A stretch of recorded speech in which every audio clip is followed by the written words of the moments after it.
আসসালামু আলাইকুম। সবাই কেমন আছেন? আশা করি ভালোই আছেন। তো আজকে আপনাদের সাথে আমি নতুন একটি ভিডিও নিয়ে চলে আসলাম। আপনারা সবাই আমার চ্যানেলটি সাবস্ক্রাইব করে দিবেন আর বেল আইকনটি প্রেস করে রাখবেন। ভিডিওটি ভালো লাগলে লাইক কমেন্ট শেয়ার করবেন। তো যাই হোক, দেখতে পাচ্ছেন আমরা কোথায় আসছি। আজকে চলে আসছি, এটা হচ্ছে বিক্রমপুর জমিদার বাড়ি। তো কয়েকশো বছর পুরানো একটি বাড়ি, দেখেন অনেক সুন্দর। আপনাদের আমি সব জায়গায় ঘুরে ঘুরে দেখাবো, তো সাথেই থাকেন। আর কেমন লাগলো বাড়িটি অবশ্যই জানাতে ভুলবেন না। আপনারা কে কোথায় গেছেন ঈদে সবাই কমেন্ট করে জানিয়ে দিবেন। আমরা দেখেন কোথায় কোথায় ঘুরলাম। এখানে আমরা জমিদার বাড়িও গেছিলাম। আসলে বিক্রমপুর জায়গাটা এমনিতেই অনেক সুন্দর। আপনারা কে কোথায় গেছেন জানি না। বিক্রমপুরের গড়গুলো অনেক সুন্দর, যে যে গেছেন হয়তো তারা জানেন। আর চারপাশে মানে প্রাকৃতিক দৃশ্যগুলো এত সুন্দর, যা না দেখলে আপনারা বুঝতে পারবেন না।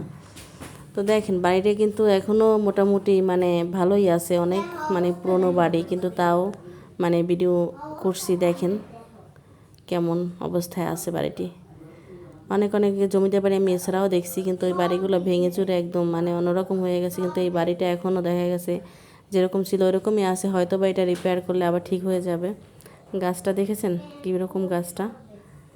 এই যে দেখেন, আসলে এইসব জিনিস আসলে কাছ থেকে না দেখলে হয়তো ভিডিও করে বোঝানো সম্ভব না। কাছ থেকে দেখলে হয়তো আপনারা বুঝতে পারতেন যে জায়গাটা কত সুন্দর বা কীরকম।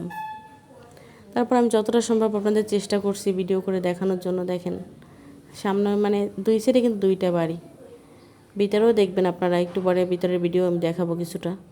আসলে সব তো আর দেখানো সম্ভব না, কারণ অনেক বড় বাড়ি, আর যেহেতু একটু ভুতুরে টাইপের, একটু ভয়ও লাগছে আমাদের। তো আমরা সবাই ঈদে ঘুরলাম, অনেক মজাই করলাম, সবাই মিলে গেছিলাম, অনেক এনজয় করলাম। আর বাড়িটা কিন্তু অনেক বড়, ঠিক আছে, অনেক বড় এরিয়া নিয়ে, চারপাশে মানে একদম গাছপালায় ভরা, অনেক সুন্দর।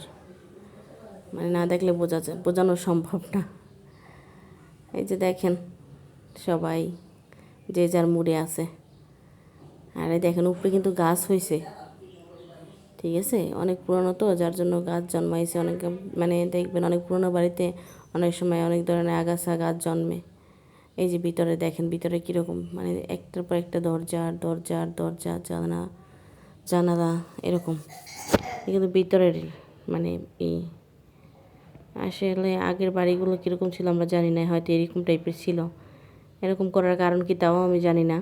আপনারা কেউ জানলে কমেন্ট করে জানিয়ে দেবেন। যেহেতু জমিদার বাড়ি, হয়তো তাদের এটা কোনো মানে কারণে করা হয়েছে, কারণ এরকম বাড়ি তো এখন দেখা যায় না কোথাও। এত দরজার কারণ কি আমি বুঝতে পারলাম না। দেখেন মোড়ে মোড়ে দরজা, দেখছেন। বাড়িটা এখনও তেমন একটা নষ্ট হয় না, এখনও অনেক পুরনো হলেও অনেক কিছুই আছে এখনও বাড়ির মধ্যে। আর যাই হোক।